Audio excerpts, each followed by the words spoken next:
భక్త సద్గురు శ్రీ షిరిడి సాయిబాబా సచ్చరిత్ర అధ్యాయం 20. శ్రీ సాయిబాబా మధ్యాహ్న ఆరతి అయిపోయిన తరువాత మసీదు బయటకు వచ్చి దక్షిణపు పక్క రోడ్డు పక్కన గల గోడ నానుకుని నిలిచి ఇండ్లకు వెళ్ళు భక్తులను పలకరించుచు వారి నొసటిన ఊది పెట్టువారు. ఆరతి కాగానే మసీదు కింద భాగమున నిలిచి ఆరతి పాటతో లయానుసారంగా కాళ్లను ఆడించుచూ ఉండు శ్యామ కర్ణ గుర్రము మసీదు మెట్లపై కాలు పెట్టగా బాబా ముందుగా దాని నొసటిన విభూతి పెట్టేవారు.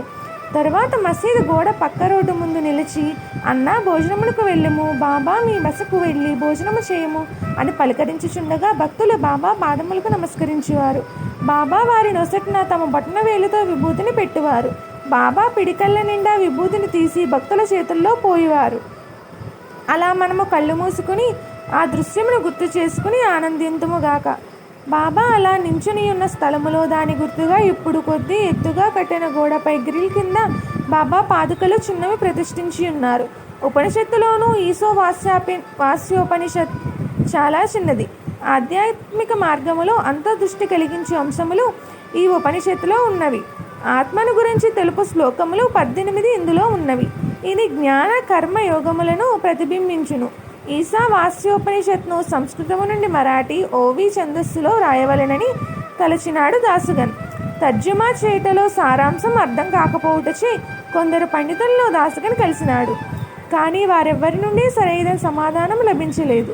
ఇది వేదముల యొక్క సారాంశం. ఇందు ఆత్మ సాక్షాత్కారమునకు సంబంధించిన విషయములన్నిటిచే ఆత్మజ్ఞానమును పొందిన వారే ఈ ఉపనిషత్తులోని తన అనుమానములకు సమాధానం చెప్పగలరని దాసుగల్ తర్చెను. ఈసా వాసోపనిషత్లోని వేదార్థమును ఒక పండితునిగా హావభావ ప్రకటనతో దాసుగన్కు బాబా అవగాహన కలిగించుట. దాసుగన్ షిరిడి వచ్చాడు. మసీదుకు వెళ్ళి శ్రీ సాయి పాదాలకు నమస్కరించాడు. బాబా అడిగిన కుశల ప్రశ్నలకు సమాధానం చెప్పాడు. బాబా పాదాలను ఒత్తుచు, బాబా ఈసా వాస్వ భావార్థ బోధనని రచిస్తుంటే నా మనసులో ఏదో సందేహం కలిగి అది రాయడం ఆగిపోయింది. దాన్ని వివరించి చెప్పండి, నా సందేహం తీరకపోతే గ్రంథం సరిగా అర్థము కాదు అని విన్నవించుకున్నాడు. బాబా దాసుగారిని ఆశీర్వదించి, నీవేమీ ఆలోచించకు, ఇందులో కఠినమైనది ఏమీ లేదు. బిల్లీ పార్లేలో కాక పని మనిషి నీ సందేహాన్ని తీరుస్తుంది అని అన్నారు. బాబా మాటలు విన్న వారందరూ పని మనిషి వేదజ్ఞానంలోని సంశయాన్ని ఎలా తీరుస్తుంది అని ఆశ్చర్యం పొందారు. బాబా అలా వినోదానికి అన్నారని అనుకున్నారు.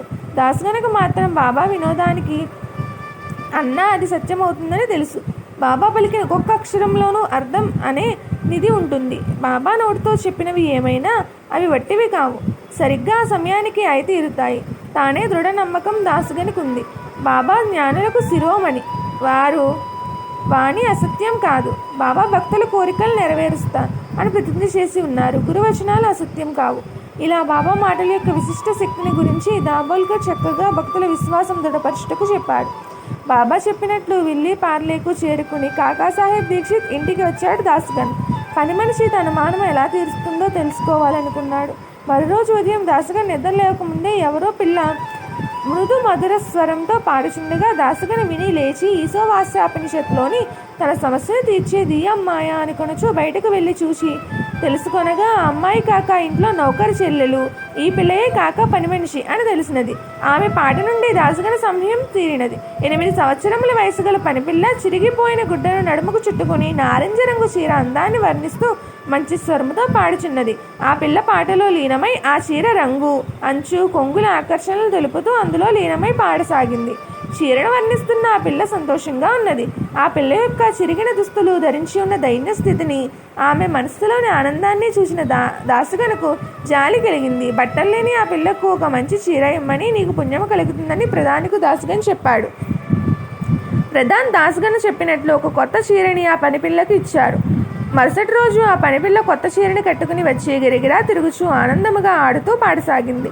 మరుసటి రోజు ఆ కొత్త చీరని ఇంట్లో దాచుకుని మునిపటి వలె చింకిగుడ్డను కట్టుకుని వచ్చింది. ఆ పిల్లలో చినిగిన చీర కట్టుకున్నందుకు అసంతృప్తి కలగలేదు. కొత్త చీర కట్టుకున్నందుకు బాధ, లోటు ఆ పిల్లలో లేదు. ఆ పనిపిల్ల చినిగిన వస్త్రం ధరించినప్పుడు ఆనందంగా ఆడిపాడినది. కొత్త చీర కట్టుకుని వచ్చిన అదే రీతితో ఆనందంతో పాట పాడినది. మరలా పాత చినిగిన ధరించినప్పుడు ఎట్టి అసంతృప్తి లేక ఆనందముతోనే పాడినది. దీన్ని బట్టి ఆ పనిపిల్ల తాను ధరించిన వస్త్రముడు కాక తన మనస్సును బట్టి ఆనందంతో గడిపినది. మనస్సులోని భావాన్ని బట్టి సుఖదుఖాలు. ఇది ఈశోవాస్య ఉపనిషత్తులోని తన సమస్యకు సమాధానం అని అర్థమైనది, బోధపడినది. పరబ్రహ్మ పూర్ణం, ఈ జగత్తు కూడా పూర్ణం. పూర్ణ బ్రహ్మ నుండి పూర్ణ జగత్తు ఉద్భవించింది. పూర్ణం నుండి పూర్ణము తీసివేస్తే పూర్ణమే మిగులుతుంది. సాయినాథుడు పూర్ణ బ్రహ్మం నుండి శరీరధారిగా పూర్ణత్వంతో ప్రకటన అయ్యి వారు పూర్ణులే, అంశ కాదు. పూర్ణములగుట అనే అంతయు తానై ఉన్నట్లు తెలియబడేది. పూర్ణ బ్రహ్మయే సాయి.